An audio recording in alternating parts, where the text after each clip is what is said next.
Hi everybody, I have been getting a lot of questions about caregiver contracts with a parent or a spouse or someone that you may be caring for.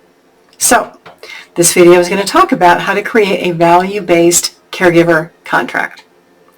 Are you a caregiver who is already in too deep caring for an elderly parent or a spouse who maybe doesn't quite appreciate your efforts, or they're requiring too much effort, time? It's just not working out the way that you initially planned.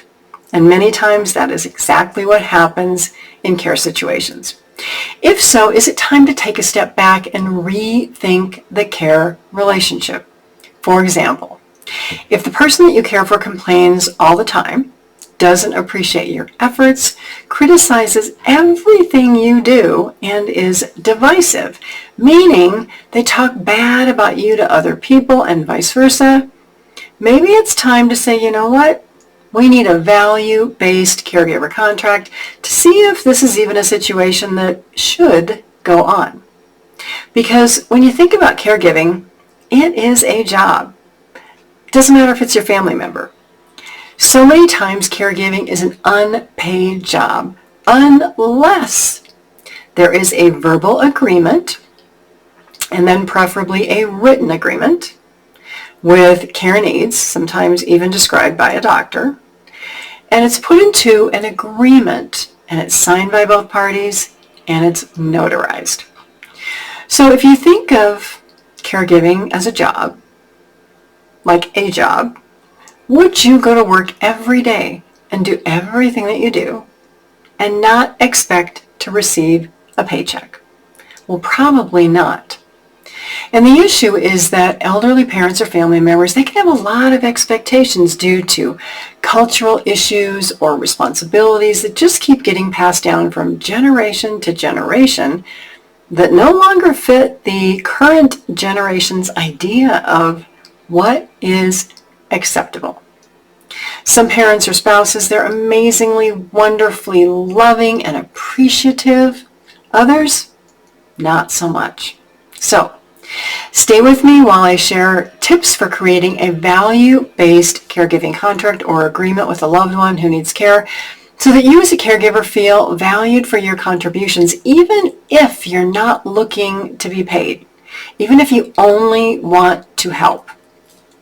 And these can also work if you want to be paid, and if the person that you care for, your parent or your spouse, can pay you. If this is your first time on my channel, I'm Pamela D Wilson. I'm a caregiving expert with 25 years of experience helping adults and their caregivers work through the health, financial, legal, family relationship aspects related to caregiving. Please like this video, follow my channel, comment, even if it's only say thank you. Your participation helps other people find their way here. You can also go over to my website, PamelaDWilson.com. There is so much help and support there.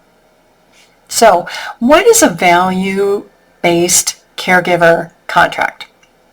So if you think about this in the context of you're being hired by a company, right? So you have a job. Most people have jobs or have had a job at one point in their life. So a company hired you and you went through your orientation and they gave you a handbook and they're like, you know, this is why we exist as a company. These are the things that we value. And hopefully in the interview process, you found some commonality with what they valued, which is why you want to go work for this company. So value can be things like we mutually respect each other. We look for common ground rather than focusing on differences. We are not divisive people. We believe in politeness, kindness, patience, asking questions, giving people the benefit of the doubt. We support learning. We refuse to engage in any type of criticism or negativity. We focus on solutions rather than problems. We are realistic, but we're still optimistic about any challenges that might exist. So, if we're honest, being a caregiver, it is work. It is hard work. And if a family member wants your help, whether they are paying you or not, It's important to balance the situation out as much as possible and talk about expectations and values and how the relationship is going to work. Most family caregivers never do this. They just jump in with both feet, and then they're feeling resentful and angry and exhausted, and they're mad at the person they care for, and things just are not going well. Well, it doesn't have to be that way. Now, admittedly, everybody can have a bad day now and then, but you don't want to be in a caregiving relationship that is built upon bad day after bad day after bad day. You need some good days thrown in there to want to keep helping this person out. So, how do you do this? You both do it. So as a caregiver, you write down things that you value, things that are important to you. And you ask the person that you care for to do the same thing. And you don't have to do them at the same time. You can be separate when you do the list. And maybe say, let's come up with a list of 10 things. And then we're going to get together and we'll talk about it. Now, this can be challenging because you may have different values than the person that you care for. So let's say that you are a person who values good health, and so you put work into it, right? You exercise, you eat a balanced diet, you're proactive in going to the doctor and getting your medical tests and your vaccinations and all that kind of stuff. But your parent, on the other hand, oh my gosh, their parents, your grandparents, did not teach them good health habits, and they didn't pick up this information anywhere else in life. So maybe mom or dad has smoked all of their life. Maybe they've consumed alcohol all of their life. Maybe they're overweight and they're inactive and they don't believe in doctors, and yet they need a lot of help and they are expecting you to take care of them. Okay? The fact that you're proactive about health and they're not proactive about health, that is not a match. That can be a deal killer for a values-based caregiver agreement if you can't find some middle ground. Now, most caregivers, they want to be helpful, they want the best for a loved one, so the frustration arises in taking care of someone who refuses to take care of themselves. To the point that the caregiver's like, you know what, I'm done. Mom or dad doesn't care. Why should I care? Right? Well, this difference, right, can actually be an open door to talking about a value-based caregiver agreement, because you can say, mom or dad, it seems like I'm trying to help you and I want all this good stuff for you, but you're kind of you're doing the opposite. And honestly, I feel like I'm unappreciated. Maybe I'm wasting my time because I'm trying to help you and you really don't want the help. It seems to me that you don't want to help yourself. So unless we can kind of come to some agreement or common ground, I'm not so sure I can be involved anymore because it's just really frustrating for me. And I may be frustrating you because I'm wanting you to, go see a doctor and do all this stuff, and you really you don't care, right?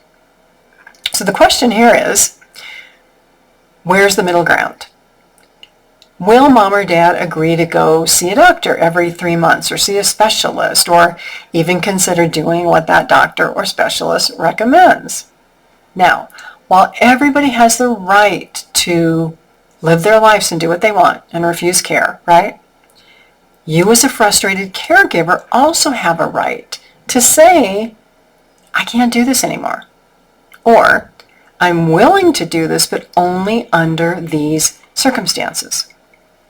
The best caregiving relationships, and you can put this in the context of a marriage, right? Based on mutual respect and mutual values. Marriages that last, marriages that fare better, are between two people who value the same things.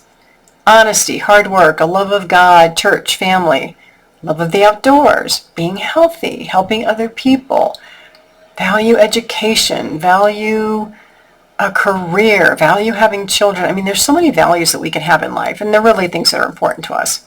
So regardless of where you are in this caregiving life cycle, whether you're new, or you've been doing this for 10 years, or you're at a point where it's like, I'm just frustrated. I feel like I'm pulling my hair out. This is so not working. You can have a value-based care agreement discussion with the person that you care for. But you've got to identify those value gaps and the things that to you are non-negotiable, and the other person can do the same.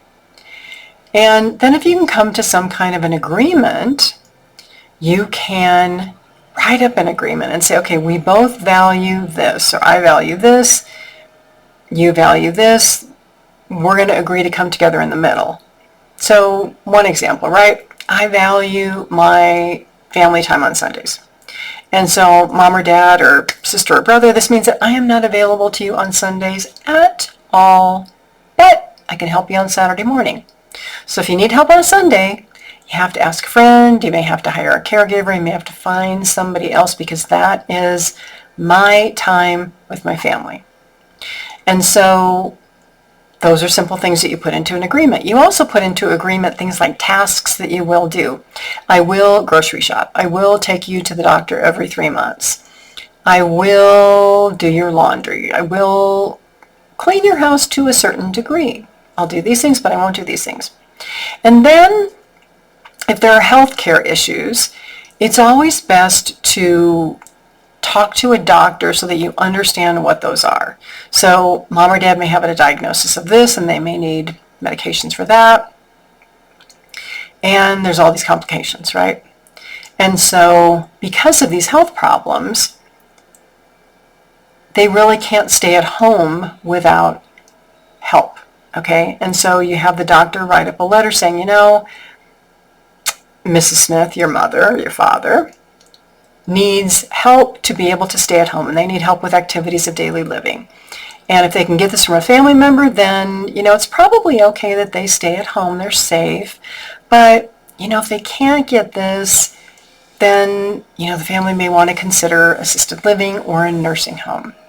So it's always good to have, if a doctor is willing to do this, right? Because sometimes they're not.